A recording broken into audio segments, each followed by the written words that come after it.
Mesdames, Messieurs, bonjour. Très heureux de vous retrouver sur Panafricaniste TV, la chaîne de télévision des panafricanistes.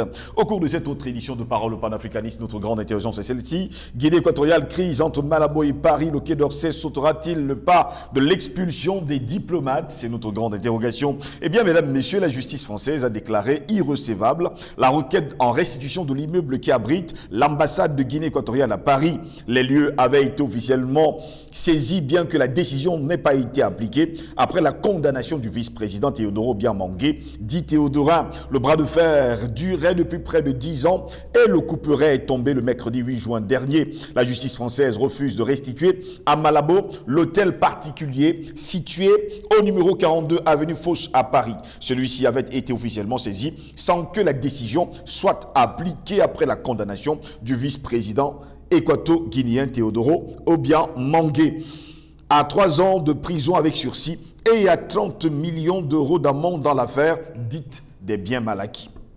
Mais, cependant, mesdames, messieurs, il y a des interrogations et des questions en suspens. Théodore Obiang Mangué est-il français pour être jugé par la justice française dans l'affaire des biens mal acquis? En parlant de biens mal acquis, la France possède-t-elle un bien bien acquis? En tout cas, nous nous interrogeons. La France peut-elle se targuer d'être un pays de lumière? Elle qui vole l'Afrique depuis des siècles. De qui se moque-t-on? La France, comme une sangsue, vole les Africains depuis des lustres sans autre forme de procès. Qui l'accuse de bien mal acquis? Un exemple simple, le patrimoine culturel et culturel africain qu'elle a dérobé, volé et fait payer 12 € par visiteur. Est-ce un bien acquis? Voilà pourquoi nous aussi, nous nous interrogeons au cours de cette autre édition de Parole panafricaniste. Guinée équatoriale, crise entre Malabo et Paris. Le Quai d'Orsay sautera-t-il le pas de l'expulsion des diplomates? Pour répondre à nos questions, nous sommes avec Paulila. Il est le président de l'African Revival. Paulila, bonjour, bienvenue à vous. Bonjour Steve, bonjour à Panafricaniste TV et à vos millions de téléspectateurs, toujours plus nombreux.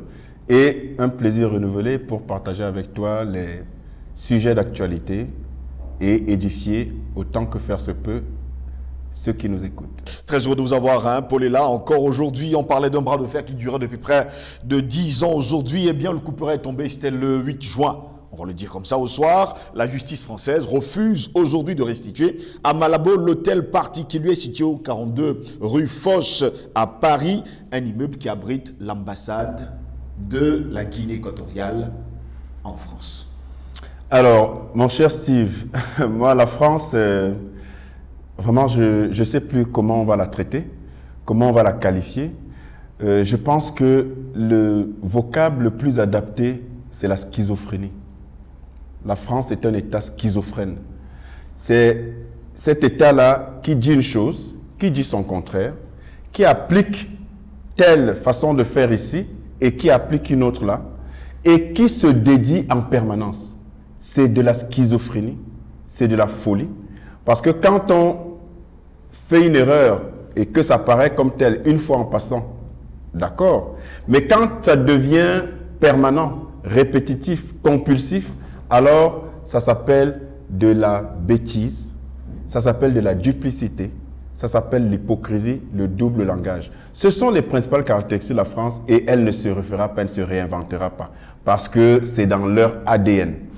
Alors, c'est le monde à l'envers parce qu'aujourd'hui, la France, qui est le pire voleur que l'Afrique ait jamais connu en termes de rapport à pays, c'est elle qui traite les autres de voleurs. Mais si, en réalité, la situation avec Théodorin Obiang était factuelle, et si elle jouissait d'une démarche juridique objective, mais il faut bien comprendre que la France devrait commander par se condamner elle-même.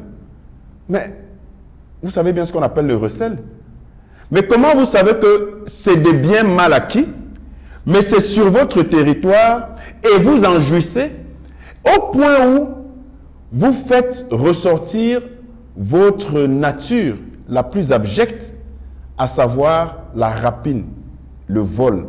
Parce que ce que la France est en train de faire, là, le tour de passe-passe que la France est en train de faire avec ce bâtiment qui abrite les locaux de l'ambassade en partie parce qu'ils sont libres de... Je précise quand même que en 2012, oui, en 2012, Théodorin Obiang et donc l'État guinéen ont porté l'affaire à la Cour internationale de justice pour dire que ils ne peuvent pas être expulsés parce que selon les us juridiques, selon les rapports diplomatiques, on ne peut pas déloger une représentation diplomatique d'un pays. Alors, la Cour internationale de justice a tranché, vous savez bien qui est la Cour internationale de justice et quel intérêt elle défend, a tranché en 2018, je pense, pour dire que il n'avait pas raison pour débouter, en fait, l'État guinéen, équato-guinéen, et dire que effectivement il faut restituer et que la France est dans son bon droit, en fait, de déloger cette représentation diplomatique-là. Alors, quand vous vous rendez compte de cela, vous souvenez que la France, en réalité, est un État qui use en permanence de sa caractéristique première, qu'est le vol. Parce que, comme je le disais tout à l'heure, si vous avez reconnu dès le départ qu'il s'agit de biens mal acquis, en réalité, ce n'est pas aujourd'hui que vous devez parler de biens mal acquis. Oui, on parle d'un individu, ça veut dire que vous avez eu la latitude, ça veut dire que quand ça arrangeait vos petites affaires, il n'y avait pas de problème. Ça, c'est la France. Ça, c'est la France dans toute sa, comment dire, son caractère hideux, dans toute sa laideur. Parce que, on a parlé ici du cas de Gana Gueye, par exemple. Oui. C'est toujours du 2 poids 2 mesures. C'est-à-dire qu'il refuse de jouer parce qu'il n'épouse pas une cause. On le sanctionne. Mais il a des coéquipiers blancs qui avaient fait la même chose. On ne les a pas sanctionnés. Et quand la France, quand ça arrange ses petites affaires, elle est tranquille. Elle n'en parle pas. Et après, il faut crier au scandale. Nos objets culturels et culturels qui sont par dizaines de milliers dans leurs musées. Personne n'en parle. Enfin, ça ne les intéresse pas. Tout va bien. Ils nous disent que, en fait, c'est pour notre bien, parce que ça permet de bien conserver. Non, mais attendez. Les Africains se posent quand même une question, hein, Paul-Ela. Est-ce à la France de juger Théodorin Obiang de bien mal acquis? Voilà une autre ineptie. Voilà une autre ineptie. Je ne sais pas dans quel texte il est écrit, même les textes français, que la France peut juger, a le droit de juger. D'abord, avant même de juger, qui est-elle pour déclarer officiellement que tel président, tel fils de président, telle personnalité africaine a des biens mal acquis? Mal acquis par rapport à quoi? Vous avez quel référentiel? Mais c'est quand même extraordinaire. C'est-à-dire, avant même de parler de juger, déjà la posture, c'est la posture du colon. C'est la posture du donneur de leçons, c'est la posture de l'esclavagiste qui décide, vous vous rappelez, du Code noir de 1685, je pense, en tout cas du XVIIe siècle, de Louis XIV, qui indiquait que l'homme noir était assimilable à un bien meuble. Voilà en fait ce qui est resté dans l'esprit des Français. Donc c'est un État foncièrement esclavagiste qui ne considère pas que des Noirs, des Africains peuvent avoir un minimum de confort matériel. Et donc, premièrement, ça n'a juste aucun sens et ce n'est pas justifiable qu'un État se lève. Est-ce que les Africains, est-ce que le Cameroun peut se lever? Je veux dire d'un point de vue du bon sens des relations diplomatiques. Est-ce que le Cameroun peut se lever pour dire, voilà, Chirac de regretter mémoire ou Sarkozy ou je ne sais pas quel homme d'État, Hollande, en poste, hein, en fonction, quand ils sont en fonction, de dire il a des biens mal acquis au Cameroun. Première chose. Deuxième chose, de prendre la décision de le juger.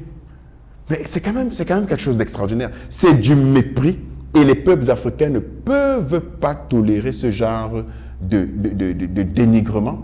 Et l'attitude de Théodorin Obiang est salutaire.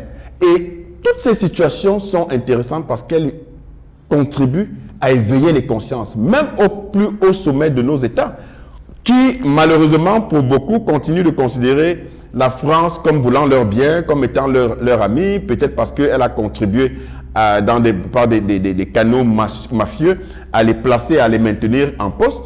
Ces présidents-là doivent commencer à se rendre compte. Commencer, mais c'est un peu tard, mais il n'est jamais trop tard. Mais ils ont bien vu ce qui est arrivé à leurs pères, leurs semblables, leurs homologues.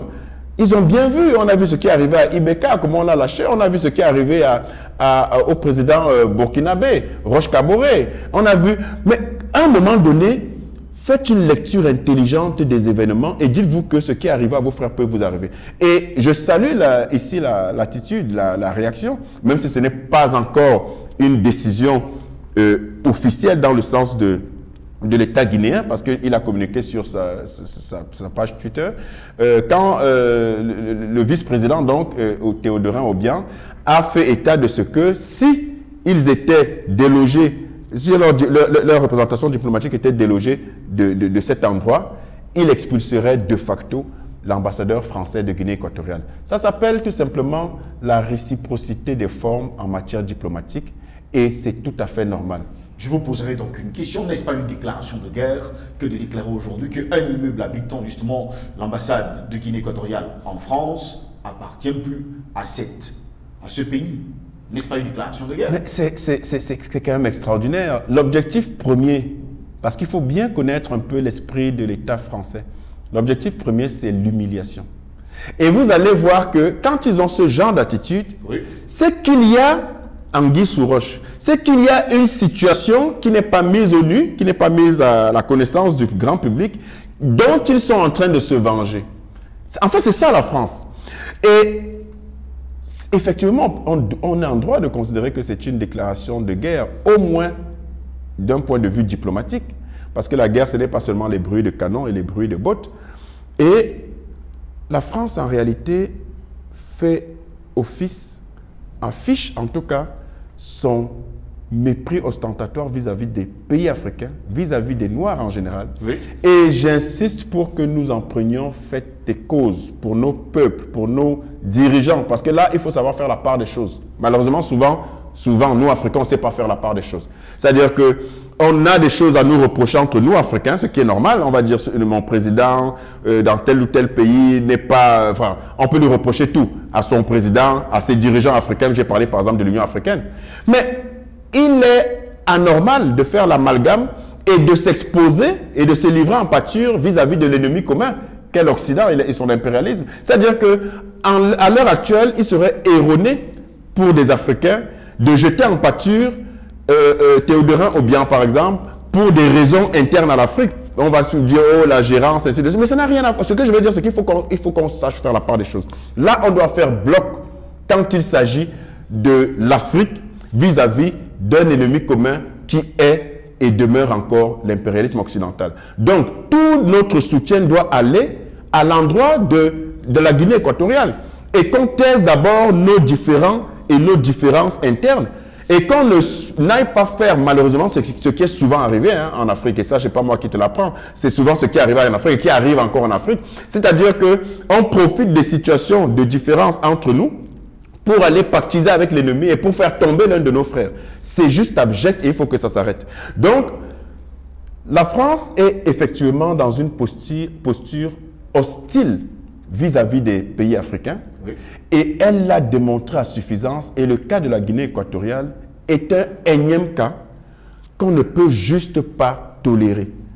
Tout notre soutien à l'endroit de la Guinée équatoriale, qui est un pays frère, nous, en tant qu'Africains, nous devons laver nos linges sales en famille, oui, et ne pas se livrer comme ça au monde et ne pas exposer notre nudité qui nous concerne, nous, la famille, et éviter justement de saisir les occasions de délicatesse et de tentatives de fragilisation de nos frères, éviter ça pour contribuer à les descendre, comme si l'Occident pouvait vouloir un quelconque bien pour les Africains. Justement, cette nouvelle qui est tombée le 8 juin dernier, eh bien, les autorités françaises requièrent 3 ans d'emprisonnement ferme et surtout 30 millions d'euros d'amende à verser justement par Théodorin Obiang. J'ai lu et je me suis un peu permis de sourire un peu. Mais ça fait sourire. Ça fait sourire parce que vous vous rendez compte que quand vous voyez, vous avez la lecture d'une situation comme celle-là, vous voyez que d'un côté, il y a la tentative d'humiliation C'est-à-dire qu'il faut montrer que le noir, même s'il a quelque chose, c'est volé, oui. Donc ce sont des voleurs. C'est ça, il faut bien comprendre. Hein. Il faut bien comprendre que ce n'est pas, faut pas prendre ça de façon ponctuelle. C'est pour ça que c'est un peu dommage quand les Africains s'amusent ou se réjouissent du malheur de leurs frères, du fait de la tentative de l'humiliation par les Occidentaux. Parce qu'en réalité, ils sont en train de passer un message permanent au monde entier, à savoir que les Africains ne valent rien. Vous vous rappelez du fameux Black Street aux États-Unis, cette ville, Black Wall Street. Voilà, Black Wall Street, cette ville aux États-Unis où à Tulsa, exactement, merci, qui était la ville la plus prospère des Noirs aux États-Unis et qui fonctionnait dans une santé économique qui n'avait juste pas de nom, c'était du jamais vu. Vous savez ce qui est arrivé. Il a suffi d'une manigance, on a inventé une histoire d'un petit garçon qui aurait, ou d'un monsieur, d'un noir qui aurait tenté de violer une blanche. Et ça suffit, et c'était un coup monté évidemment, pour qu'ils détruisent avec des avions qui détruisent toute la ville, avec des assassinats. Quand vous convoquez ces faits historiques-là, vous vous rendez bien compte que ce n'est pas différent de ce que la France fait aujourd'hui avec la Guinée équatoriale. Ce n'est pas différent. On voit la prospérité d'une famille, on voit la prospérité d'un État, on voit des biens acquis. Eux, ils vont transformer ça en biens mal acquis pour les raisons qui sont les leurs. Et justement, c'est pour toujours dénigrer et discréditer parce que dans leur esprit, comme à Tulsa, il y a près d'un siècle, il ne faut pas qu'on considère que les Noirs peuvent avoir quelque chose de gratifiant. Mais regardez même la France et ses habitudes, parce que ce n'est pas différent, hein, c'est la même chose. Quand vous vous rendez compte que à l'époque de Yannick Noah, lui-même il le dit souvent en rigolant, quand il gagnait ses matchs de tennis, c'était le Français. Quand il perdait, c'était le Camerounais. Mais c'est encore vrai aujourd'hui. Quand, que ce soit Kylian Mbappé, que ce soit tous les autres là qui sont d'origine étrangère et qui, surtout africaine, et qui ont pris la nationalité française et qui travaillent pour la France et qui jouent dans un club pour la France, dès que ces gens perdent, ils ne sont plus français. Donc c'est la même chose. Il y a un déni d'humanité aux Africains, aux Noirs, et c'est exactement ce qui est en train de se produire avec la situation. Alors quand on parle de condamnation à 3 ans de prison, mais c'est totalement ridicule. Est-ce que c'est la Cour internationale de justice? Est-ce que c'est la France qui doit s'occuper des affaires de justice, des affaires juridiques, des affaires internes à un pays d'Afrique? Je vais aller plus loin avec vous, hein, justement, pour faire vous un peu sourire. En mai 2018, vous vous rappelez sûrement, avec l'affaire Cahuzac qui avait été finalement condamné à 2 ans de prison ferme, une petite amende de 300 000 € et surtout 5 ans d'inéligibilité. Finalement, la peine de prison avait été en réalité transformée en avril 2019 en un port de bracelet. Vous vous rappelez justement de ce Cahuzac et de son épouse? Vous voyez bien le 2 poids 2 mesures.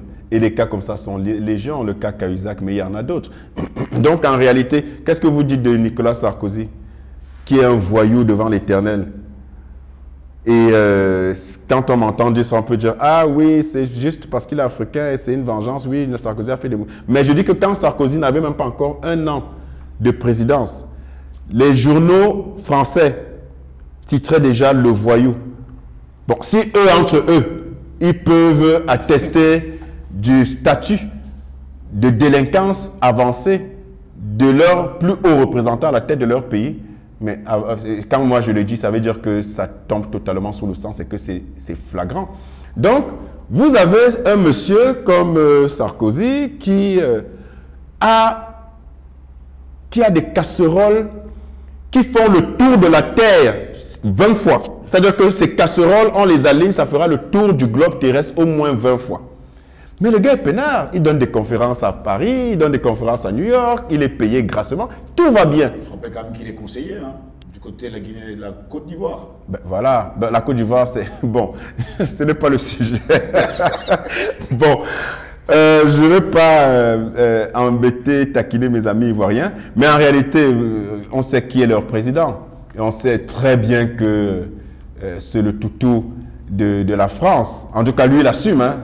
Nous, quand on dit ça, je suis sûr que s'il nous écoute, il n'est pas offusqué parce que quand quelqu'un assume son statut, ben, la personne ne saurait en être offusquée. Donc en réalité, j'ai dit à l'entame de mon propos de cette émission que la France en fait était schizophrène.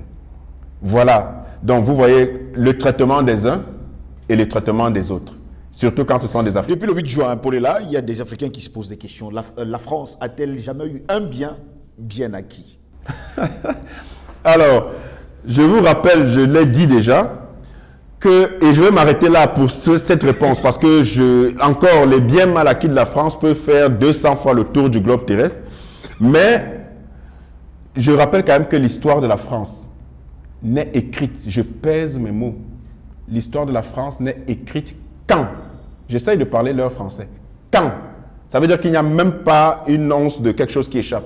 L'histoire, toute l'histoire de la France n'est écrite qu'en lettres de sang. Toute l'histoire de la France. Seulement, depuis, si on prend seulement, et ça va beaucoup plus loin, depuis Louis XIV, jusqu'à Nicolas Sarkozy, qui a assassiné Kadhafi, qui a créé les pires misères en Afrique et dans le monde, en passant par Napoléon Bonaparte, qui a restauré l'esclavage, qui a pillé Haïti, avec la colonisation, avec les traitements inhumains qu'on connaît. L'histoire de la France n'est écrite qu'en lettres de sang. Et les pages de l'histoire de France, l'encre de l'histoire de France, c'est du sang africain, et les pages du livre de l'histoire de la France, ce sont les cadavres humains, et notamment africains. Voilà à quoi se résume la France. Et pour parler, et pour répondre à votre question, pour savoir si il y a un seul bien que la France n'aurait pas acquis de façon frauduleuse et malsaine, un seul exemple, que je redis parce que j'en ai déjà parlé, l'Élysée, où est logée la plus haute instance dirigeante de la France, a été construite avec les cadavres et le sang des esclaves africains. C'est factuel, c'est acté. Quand vous avez donc, et ce n'est pas le seul monument en France, quand vous avez donc tous ces présidents qui se sont succédés à la tête de l'État français et qui en réalité, sans aucune gêne, se retrouvent là-dedans alors qu'ils connaissent très bien l'histoire, mieux que quiconque, vous comprenez en réalité qu'il n'y a rien à attendre de ce pays et il n'y a aucun crédit à accorder à leur parodie de justice, à leur fallacieuse notion de démocratie et de droits de l'homme. La France est un État esclavagiste, c'est un État raciste de façon institutionnelle. Elle essaie juste d'édulcorer et de maquiller pour que ça paraisse moins agressif, mais en réalité, les fondements sont les mêmes. Je vous poserai ma dernière question. Pourquoi est-ce que les Africains pourraient prendre l'argent de leur État, je prends bien sûr des dirigeants, pour aller le présenter comme ça du côté de l'Occident? Très bien. Alors ça, j'adore. C'est peut-être ta plus belle question. Les autres, non, mais très bien, parce que j'aurais en tout cas oublié ce pan-là qui est essentiel. Oui. Parce que c'est bien, il faut toujours faire la part des choses. C'est bien ce qu'on dit sur la France, mais on ne peut pas non plus dire, quand je dis c'est bien, c'est la vérité. Mais on ne peut pas non plus nous dédouaner totalement. Oui. Que nos dirigeants prennent acte des événements et de l'actualité. C'est ça en fait qui m'afflige le plus, Steve. Je te promets, c'est la chose qui m'afflige le plus, que ce soit les populations africaines, que ce soit nos dirigeants. C'est-à-dire ne pas finir par reconnaître la porte de l'abattoir et continuer toujours à aller à la porte. C'est-à-dire que je vous vois, vous êtes passé par l'abattoir, je vois tel autre, il est passé, et puis je reviens encore, je dis oui, vous dites que c'est où? Et j'entre gaillardement par la porte de l'abattoir en me disant, oh, ils vont me sauver. Lui, il a juste un peu de malchance, moi, ils vont me sauver. En fait, il faudrait que les Africains, à un moment donné, par la force des faits historiques convoqués, se remettent en question, mon Dieu. Et il n'est juste pas, et c'est pour ça que j'adore cette question, il n'est juste plus concevable qu'après tout ce qu'on a vu, après toutes les preuves de schizophrénie de ces pays-là comme la France et de duplicité, de double langage, d'hypocrisie, que des Africains continuent de penser que la France peut vouloir leur bien et qu'ils aillent investir en France comme quoi ils seraient protégés et laisser des milliards d'euros dans des comptes en France, en Suisse, alors que ces gens-là sont vos pires ennemis. Il n'est pas normal que des États fassent de tels investissements dans ces pays, parce qu'en réalité, ils vous tiennent. Ils vous tiennent quelque part. Et il faut donc, en guise de souveraineté, s'en souvenir et se défaire de ces formules éculées-là, parce que ça a eu cours depuis au moins les années 60. Et à un moment donné, il faut se rendre à l'évidence, il faut arrêter d'investir chez ces gens, il faut investir chez soi, parce qu'ils sont foncièrement méchants, ils sont foncièrement criminels, et on ne peut jamais jurer de ce qu'il va advenir de leur comportement. Merci à vous, Paul, d'avoir été des nôtres. Un plaisir renouvelé. Mesdames, Messieurs, c'est ici que s'achève cette autre édition de Parole panafricaniste. Au plaisir de vous retrouver très prochainement. Restez sur Panafricaniste TV. L'information est en continu sur notre chaîne. Bonne journée à toutes et à tous.